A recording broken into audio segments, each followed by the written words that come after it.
নির্বাচন যত এগিয়ে আসছে ততই ভুয়ো ভোটারের হদিশ পাওয়া যাচ্ছে। আর এই ভুয়ো ভোটার, মৃত ভোটার নিয়েই কার্যত রাজ্য রাজনীতি সরগরম। মেদিনীপুরের ঘটনা, যেখানে একটি মাত্র বুথেই প্রায় 70-এর বেশি মৃত ভোটারের হদিশ পাওয়া গেল।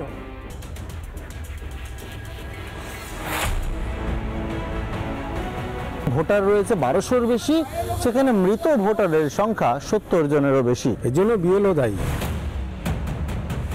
আবারও সেই মেদিনীপুর, আবারও মৃত ভোটারের নাম তালিকায় ভুয়ো ভোটারও রয়েছে। একই বাড়িতে দেখা যাচ্ছে রবীন্দ্রনাথ অধিকারী নামেরও একজনের। এটা আমাদের নয়। আপনাদের এই বাড়িতে এই নামে কেউ? এই নামে নেই আমাদের অধিকারী টাইটেল নয়। আপনাদের মাহালি টাইটেল? আমাদের মাহালি। পিতার নাম শম্ভুনাথ অধিকারী কেউ থাকে না। কেউ থাকে না। পশ্চিম মেদিনীপুরের গ্রাম মালিয়ারা, এখানকার একটি বুথেই ভুরি ভুরি কারচুপি। তালিকার 1200 ভোটারের মধ্যে 70-এর বেশি মৃত। মারা গিয়েছে কেউ 3 বছর আগে, কেউ 4 বছর আগে, কেউ 7 বছর আগে, কিন্তু এখনো পর্যন্ত ভোটার তালিকায় জলজল করছে তাদের নাম। 115 নম্বর দাগে এই যে শেখ কুরবান, এটা কি আপনাদের কেউ? হ্যাঁ, আমার দাদা হয়। আচ্ছা, উনি কি এখন আছেন? না, মারা গেছে। কত বছর আগে মারা গিয়েছেন? 3 বছর। ঠাকুমা শাশুড়ি। আচ্ছা, উনি কি আছেন এখনো? নেই। কতদিন আগে মারা গিয়েছেন?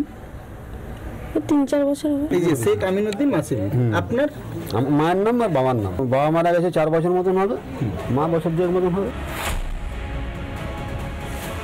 পঞ্চায়েত মেম্বার তৃণমূলের, প্রধান তৃণমূলের, এমএলএ তৃণমূলের, এমপি তৃণমূলের, দাপট তৃণমূলের। ভুয়ো ভোটার ঢুকিয়ে রেখেছে, মৃত ভোটারের নাম রেখে দিয়েছে। আমরা ভোট করাই, আমরা মৃত ভোটারের ভোট করি না। এবারে বিএলও এখানে যে ডিস্টার্ব, এই ভুয়ো ভোটারগুলোকে নাম না কাটার জন্য, এই জন্য বিএলও দায়ী। এত কিছুর পরেও বিএলওর মুখে কোনো জবাব নেই। যারা মারা গিয়েছিল জমা দিয়েছিলেন? হ্যাঁ, তার নামগুলো রইল কি হবে এতদিন ধরে? কার গাফিলতি কেন এটা? কার গাফিলতি হলো এটা? আপনি বলছেন আপনি ডেথ সার্টিফিকেট জমা দিয়েছেন। আচ্ছা, এই তালিকায় আরো একটা বিষয় রয়েছে, এক ভুয়ো ভোটার রয়েছে। আচ্ছা, সেটাও আমাদের নজরে এসেছে। তৃণমূল, বিজেপি সবাই অভিযোগ করছে আপনার দিকে, বলছে বিএলওকে জানানো হয়েছে, আপনাকে আগেও জানিয়েছিল, আপনি নাম্বার দেওয়ার ব্যবস্থা করেননি। কেন করেননি? একই বাড়ির নাম্বারে দুজনের নাম। এরকম তো নাই। আমার মৃত ভোটার প্রচুর আছে, ফেক ভোটারও আছে। প্রায় একটা বুথে প্রায় 70-80 করে মৃত ভোটাররা।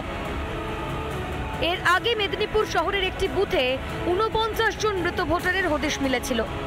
এবার গ্রামীণ এলাকায় এক বুথে 70-এর বেশি মৃত ভোটারের নাম।